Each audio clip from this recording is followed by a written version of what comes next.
Bonjour à tous, j'espère que vous allez bien. Aujourd'hui, j'ai envie de vous partager un extrait de mon premier livre, C'est quoi le bonheur pour vous en chemin vers soi. Je l'ai écrit il y a quelques années et en le relisant récemment, je me suis rendu compte que je le vivais plus du tout de la même manière. J'aimerais beaucoup savoir ce qu'il vous évoque.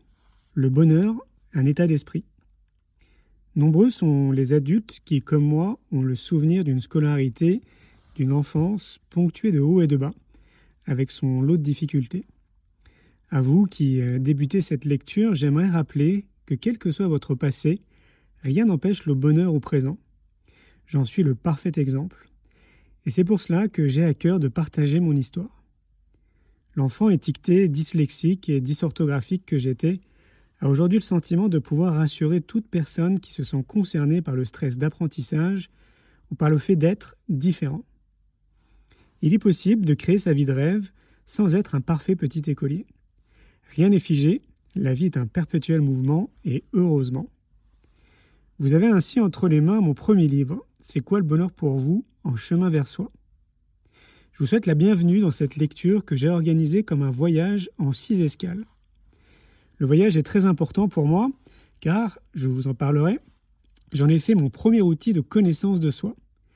J'estime qu'il y a 12 escales en direction du bonheur. Ces 12 étapes sont réparties sur 2 ouvrages à la fois indépendants et complémentaires. En effet, si vous pouvez imaginer le bonheur comme une main, les chapitres que j'aborde sont comme des doigts, des éléments à la fois indépendants et interconnectés.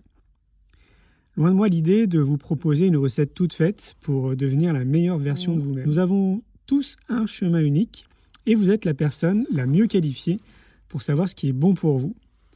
En revanche, j'ai à cœur de partager modestement avec vous mon histoire personnelle ainsi que tous les outils que j'ai mis en place dans mon quotidien pour vivre au fil du temps une vie plus éclairée. Mon adage, un esprit sain dans un corps sain. Ce premier livre aborde donc les différentes manières de tendre vers une meilleure version de vous-même grâce à des actions concrètes qui passent par le corps, à travers le voyage, le sommeil, l'alimentation, le sport, la relaxation et votre lien à la nature. Tout part de l'éducation. Et il est possible de se déconstruire et de se reconstruire tout au long de sa vie. Le second ouvrage traitera entre autres des fondamentaux invisibles qui participent au bonheur, tels que les notions d'éducation, et oui, encore et toujours, de connaissance de soi, de gratitude, de spiritualité, d'amour et d'intuition. Le titre, En quête de sens, aux éditions Erol. Cette alliance du corps et de l'esprit me semble très importante pour avoir une vision d'ensemble de ce qui participe à notre bonheur. Je l'ai intégré comme une hygiène de vie dans mon quotidien depuis plus de 30 ans et je souhaite le partager avec vous en toute intimité. Dans une société qui nous force à croire que nous sommes heureux dans la possession et dans l'opulence, mon parcours me mène vers plus de sagesse. Faut-il un mode d'emploi pour trouver le bonheur ? Le bonheur est-il lié à une époque ou à un compte bancaire bien garni ? Pour moi, le bonheur se trouve dans la simplicité, la liberté et l'harmonie. Loin de tout cliché ou courant spirituel, le bonheur est avant tout un état d'esprit, une forme de recul sur notre société et son conditionnement. Il se trouve dans l'amour, sous toutes ses formes, la nature, les contacts humains, manger, dormir, rire et rien de plus. Pourtant, une fois adultes, nous perdons souvent notre curiosité et notre élan naturel à la découverte. Heureusement, ce n'est pas irrémédiable. Dans ce livre, je vous propose un doux réveil de vos sens, une sorte d'expérience de nomade, une occasion de sortir de votre zone de confort pour explorer un nouveau paysage et retrouver votre enfant intérieur. À l'échelle de l'univers et de notre système solaire, notre planète Terre représente à peine un grain de sable sur une plage, dans lequel vivent plus de 8 milliards d'êtres humains. Autant de définitions possibles du bonheur. Malgré cette diversité et la singularité de chacun, nous sommes tous liés les uns aux autres par une évidence. Tout le monde souhaite le bonheur pour lui-même et pour ses proches. Je n'ai pas la prétention de vous guider, simplement de partager le chemin sur lequel je vais toujours de l'avant, avec optimisme, même quand les circonstances extérieures ne sont pas réjouissantes. Je vous souhaite de vous émerveiller et de redécouvrir toute la richesse et le potentiel disponible déjà présent en vous. Parfois, une lecture peut changer une vie et c'est ce que je vous souhaite. Cela a été mon cas et certains livres ont clairement guidé mon chemin. J'en cite un certain nombre au fil des pages et vous les retrouverez dans la bibliographie à la fin. De la même manière, une simple citation peut ouvrir nos yeux et transformer notre perception de la vie. C'est pourquoi je glisse, au creux des chapitres, quelques-unes de mes citations préférées. Une source de déclic fabuleuse pour remettre du mouvement là où nous nous sommes figés. Je n'ai pas choisi de les intégrer pour surfer sur une mode, mais bien parce que cela me ressemble. Depuis ma plus tendre enfance, j'ai toujours vu des citations chez moi, encadrées sur les post-it, dans des carnets. Je trouve que ce sont de merveilleuses capsules de sagesse.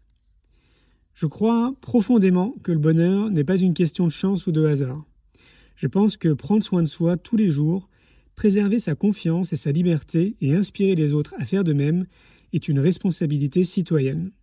Alors osez incarner un monde qui fonctionne autrement que celui qui est proposé au grand public. Et n'oubliez pas que quoi que vous entrepreniez pour votre épanouissement personnel, il est bon et doux d'aller à votre rythme. C'est le chemin de toute une vie. Pourquoi est-il si important de penser à soi en priorité ? À l'heure des réseaux sociaux où l'autopromotion fait gloire, nous avons souvent tendance à trouver les gens égocentriques. Et certains le sont probablement. Cependant, si nous allons plus profondément vers l'idée de nous concentrer sur nous-mêmes, nous pouvons commencer à comprendre pourquoi penser à soi est une priorité pour une vie plus saine et de relations épanouies. Pour illustrer cela simplement, j'aime utiliser l'image du steward. En avion, avant le décollage, le personnel navigant explique qu'en cas de dépressurisation de l'appareil, des masques à oxygène tomberont. Il est recommandé de mettre son propre masque avant de vouloir aider son voisin, son enfant. Et c'est logique. Si nous ne pouvons pas respirer, nous ne pourrons pas aider les autres. Si on ne prend pas soin de soi avant toute chose, il sera bien plus compliqué de prendre soin des autres. C'est pour cette raison qu'aux escales à venir, vous serez la priorité.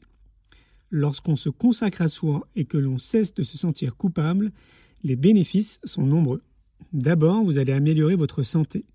C'est en vous retrouvant avec vous-même que vous pouvez vous reconnecter à votre corps. Inévitablement, vous prenez des décisions différentes quant à votre santé. En vous aimant, vous voulez offrir de bonnes choses à cette merveilleuse machine qui est votre organisme. Vous avez par exemple envie de vous éloigner des aliments transformés, trop sucrés. Vous privilégiez naturellement des comportements bénéfiques à votre énergie et votre vitalité. Cela fait le plus grand bien à vous en premier lieu, mais également à votre entourage. En effet, vous l'avez sûrement déjà remarqué, lorsque vous vous sentez en phase avec vous-même, que votre corps n'est pas chargé de soucis et de toxines, tout se passe mieux avec votre entourage. Vous êtes plus patient, plus aimant, plus agréable, et vous transmettez toutes ces belles énergies. Les autres se sentiront mieux rien qu'en étant à vos côtés. Quand ils vous voient agir insouciants et heureux, cela les encourage à faire de même. En faisant passer vos besoins avant le reste, vous ne vous contentez pas de changer votre vie, vous changez le monde. Enfin, lorsque vous prenez soin de vous, non seulement vous attirez des gens qui s'aiment et prennent soin d'eux, mais vous apprenez aussi à être là pour vous-même quand personne d'autre n'est disponible. Vous vous sentez beaucoup moins seul, vous profitez simplement des moments de solitude pour penser à vous, sans vous sentir anxieux ou déprimé. C'est ainsi que vous obtenez une meilleure compréhension de vous-même qui permet d'augmenter votre estime de vous, de supprimer tout ce qui ne vous sert pas, en amenant par conséquent de meilleures choses et de meilleures personnes dans votre vie. Voilà, c'était un petit extrait de mon premier livre, C'est quoi le bonheur en chemin vers soi. J'espère que ça vous a plu. Si ce passage vous a parlé, dites-moi ce qu'il a fait résonner en vous. J'aime beaucoup lire vos retours. Je vous rappelle une date importante pour nous. Les 24 et 25 octobre, on organise le premier grand rendez-vous national entièrement dédié à l'amour, sous le nom de C'est quoi l'amour pour vous ?